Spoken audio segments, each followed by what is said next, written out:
Good evening. going How you on? doing? How's it going? I'm good. All Thanks. right. How are you guys? All right, Coach. Now, I got a chance to come out there and watch you guys practice this Tuesday. One thing I will say was very impressive. Your numbers, Coach. You guys have a great number as far as kids. Your line look good. Looks like you got the cupboard kind of stacking it up pretty good there, Coach. It's we're at about 75, so I mean we're getting up there, that's I mean, let's be honest that, we're a 5A school with 1,300 kids. That's where we should be, and we're kind of setting a target goal for, we want to have about 15% of the male enrollment, involved in football. I think that would be tremendous for a county school. And, so we're getting close to that number. And we're really, about 50 of those 75 kids are in the bottom two grades, so I think that's pretty telling as well. So we're pleased and we just got to keep that rolling. There's no sense why at our place we shouldn't have, consistently classes of somewhere 25 to 30 kids, in the future, hopefully. Now, Coach, man, you came in and took over a program. I remember my first time interviewing you. Came in, I think I was winless before you got there, and you just slowly but surely just turned this program around and make it a reputable program with a lot of success, and some great young talent. What do you equate your success with? Well, and you know how success is, man. It's you're always building it, and it's a fine line from day to day. I'll tell you, it's a great community. Nicholasville is just a wonderful community, and the west side of the county is we've just got great people, and I think. When you're building a program or you're trying to, institute a program, I've never been a guy, this is just me personally. And there's 1,000 right ways to do things, and everybody's got their own way, but I've never been a guy who wanted to coach teams. I wanted to build programs, and that's what I've tried to always do every place I've been. And I think that doesn't happen overnight. And that takes a lot of work, and that takes, really a very clear, articulate plan that you can tell every parent, from the time a kid puts on pads in the second grade in our youth league, hey, here's the plan for development for your son, until they leave our program in the 12th grade. And that's something we've really tried to work hard at is trying to, and we're not there yet. We're not there, but this past year, you can kind of feel like we're making a little bit of progress, is trying to turn our community into a football community, and that's not an easy thing. And that takes a lot of time. But I feel like we have the right people on board. Now, Jacob Jones has been a standout since you got there. Looking forward to big things out of him and receiver Dalton Carter. Mm-hmm. Carter, he's been putting up big numbers, and your running back is coming back as well. Now, you've got this great young skill group that's coming and working. How have you been working with them, and what are your plans for them this coming season? It's we're really blessed to have Jacob. I mean, we are, and he's a young man that we could do a whole show just me talking about Jacob Jones and Pookie and Leslie Jones and the whole family. I just have so much respect for all of them, and Jacob's just a kid who. We threw him in there. When you look at Jacob's only played tackle football since the 8th grade. Pookie and Leslie they didn't put him in football until he was ready. So he wasn't a kid that came up through the system with private, quarterback guru instruction. Even though he lives with a guy I consider to be a quarterback guru, it was really a hands-off type of deal, and so his growth has just been exponential from year to year. And now he's just kind of turning into a leader and a mentor and a coach on the field. And I'm just so excited for him. I'm so excited for him to enjoy this senior year. And there's not a kid in the state at the quarterback position I would rather coach than Jacob Jones. He's just a wonderful young man.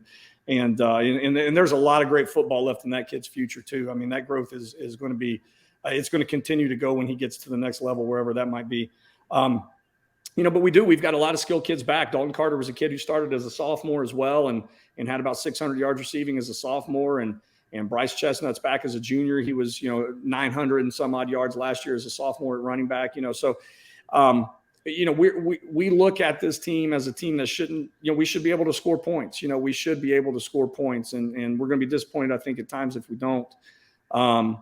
We've got to get, some other things figured out personnel wise, but when you've got a core group like that, you're pretty blessed. Now, Coach, man, briefly, I mean, a little bit, you spoke about the, parents telling them the game plan for their kids at the Pop Warner level and stuff. Right. I mean, how big was it and how long do you think it took for you to get these parents and these kids to buy into your system and buy into the ways you do things? Man, that is such a tremendous question. And here's kind of the funny part is I'm going into year 3, but to be honest with you guys, I took this job in January of 2020 and then school shut down in March. I really feel like I'm kind of going into year 2. I really do. And because that first year and it's not just us, everybody on planet Earth was just scrambling to get a team on the field, and so I really feel like, and even last year, if you go back to last season, or not this past year, but the year before, the kids were in and out of school halftime. We couldn't even get in the weight room until February. I mean, you were still dealing with all that sort of stuff. So I really feel like we've only had one full year, with the kids. And I think it comes from, you've just got to, when you talk to parents, when you talk to kids, to me, it kind of comes down to three different facets. You have to have a plan for development for their kids athletically, right? So there's got to be, okay, what's your year-round program look like? How are we going to take a kid who comes in as a 9th grader, gets in our program, and we want these kids to play all kinds of sports, right? We want them to be basketball players. We want them to run 100, 200, long jump, high jump. How are you going to take these kids and how are you going to quantify that development over 4 years, and so that's a big piece of implementing a system for athletic development in the weight room and off season. And you've just got to make that very, very clear and have a very clear cut, plan for what you want to do, and then the second piece obviously comes with on the field. Now here's the part about that with the on the field development of kids. When you start them when they're little, this is my opinion. It's as important, maybe not even more important to coaches than it is to coach kids. Okay.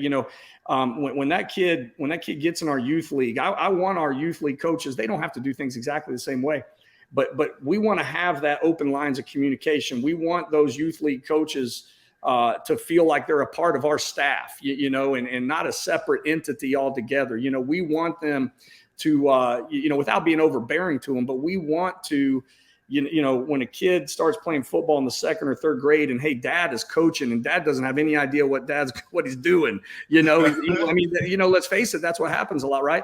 We want to be there and be that conduit that helps those guys along. And so now as they're coaching their son's in 5th grade, 6th grade, now that dad's getting comfortable at coaching and hopefully, our staff and we've been, we've helped them along that journey, and given them, a blueprint, what to do. So that's just, it's critically important. You have to get invested. When you take over a new program, you have to fix your team first. That's the most important thing. You have to fix your team first. And once you feel like you kind of get that in the right footing, then you got to dig, you got to dig into that youth league. You got to dig into the middle school, and you've got to make sure that,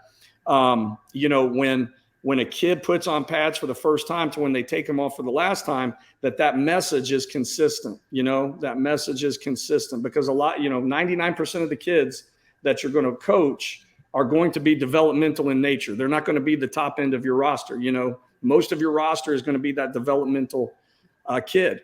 And to me, it's kind of like, it's like that old, proverb of having the boulder in your backyard that you're going to swing a sledgehammer at, right? And that, you're going to swing it 1,000 times and you're going to get little tiny pebbles that come off of it. And finally you hit that thing and it cracks open. And that to me is kind of how you develop football talent. And it has to start, at the earliest age when they put on those pads, because I'll tell you what, in this game, if you're not doing it right at that age, it's real easy to run them off in this day and age, guys, from when we were growing up. And, there were 3 seasons, football in the fall, basketball in the winter, and baseball or track in the spring. It's not like that now. It's not like that now. So you better have a plan. It had better be very clear and very organized, or else, you're going to have a whole lot of fall baseball players in a quick period of time if you're not doing that. Now, Coach, going into this season, you're in this 5A, you're in this tough district. Yeah. You've got Collins. Woodford County seems to be a juggernaut right now. You got East Jessamine seems to be coming on. Mm-hmm. What's your plans and how are you going to get this team to excel and succeed into this next season? We've made a lot of progress. We've made a lot of progress. You go back 3 seasons ago and they didn't make the playoffs. They were 5th in a 5-team district, and then we were 3rd, and last year we were 3rd but won the playoff game. So you could kind of make the argument that maybe we jumped up to second. But let's be honest, guys, and we talk about this with our kids. We still we've got a lot of work to do to close that gap between us and Woodford. We do. And that's what our goal is. That's our goal. Now, I also think this. I think just as a coach and as a program, if you make somebody else's program to be your goal, I think you're going to lose track of what's happening in the short term. You know what I mean? So we don't ever go out and talk about Woodford County. We don't ever go out and talk about Madison Southern or Collins or even East. What we're trying to do really with our kids is just, it's cliche, but it's really true is, hey, let's try to build a culture where we're just trying to work and get our kids better on a daily basis, and that starts with the coaching staff and how we kind of attack our workouts and attack practice. And then, you're trying to get that to trickle down to the kids' mentality as well. Hey, Coach Bill, you got anything else with Coach, man? We got a nice little introduction, Coach. No. I'm looking forward to it, Coach, man. Like I said, hats off to you, what you've done so far there in West Jessamine, and the sky's the limit for your program. Yeah, thanks, guys. I appreciate you having me, and thanks for coming out this week, and best of luck to you guys, and we'll talk again, hopefully. Yes, sir. We will be around, and tune in after the show. We have some interviews with some players from West Jessamine, and we'll put this interview with Coach in. We want to thank Coach again and appreciate everything he's done for us, and wish the West Jessamine Colts the best of luck. Thanks, guys. Likewise. Take care. All right. You've been lighting it up, man. You got the pedigree. Pops was a good quarterback. Yes, sir. How does it feel to be living up to that legacy, man? It's not easy, but I'll get it done. Now we're going into our senior season, man. You've lit it up. Everybody knows you. You're on the recruit charts and everything. Yes, what are we looking forward to for this season? A way better offense. I got better dudes around me. I can give anybody the ball, returning running back. It'll be a fun year this year on offense. Now, how has the team grown since you've been here? A lot. I mean, we had a team that was 0-10 to now we look to win. We used to just look to maybe get 2 wins a season, but now we're trying to win 7-8 games a season. Somebody I want to get that we haven't been able to is Woodford. Woodford County. So that'd be the one game you're kind of looking forward to that you really like to get. They've gotten us the past 2 years pretty good. I want it to be different this year. All right, man. Well, as far as recruiting in colleges, anything, how's that looking for you? It's good. I got a couple more things at the end of the month. So, a couple schools talking to me, so we'll see. I think by the end of the summer, I'll kind of have a better idea. All right, man. So, you're going into your senior year, man. This is supposed to be a good year for the team. It will. Now, how's the line looking? Oh, we good. Nice. Bang. We strong up line. Super tough. Okay, what have you guys been doing this summer to get ready for this season? A lot of footwork. Keep being fast. Just doing our own thing. All right. Now, what's your role as taking on leadership role in this line with the line? Toughness. They got to be tough. They ain't tough, they ain't it. All right, man. So, just what is the role that this line gonna have to play for this team to really excel this season? We're just gonna keep moving them. That's it. All game. If they get by, they get by. But next play, we're gonna keep moving them. Give Jacob holes. Let him do his thing. All right, man. Congratulations. Keep doing big things. Thank you. So you going into your senior year, man. You had a great year last year. Some would say a breakout year. What's your plans for this upcoming season? Man, this season, the last season, I'm trying to go out with a bang. We trying to take it all the way. You know it. You know how we going. All right. So what have you worked on to get ready for this season? Man, just a few things: footwork, speed, agility, all that. Everything that comes with it. Just been working. Now, you done any camps or anything, man? I've been to a few camps, not too many. Been more focused on myself. Okay. All right, man. So what can we look forward to out of Dalton Carter this season, man? You gonna hear my name? That's all it is. All right, man. Congratulations. Keep doing big things. Appreciate it.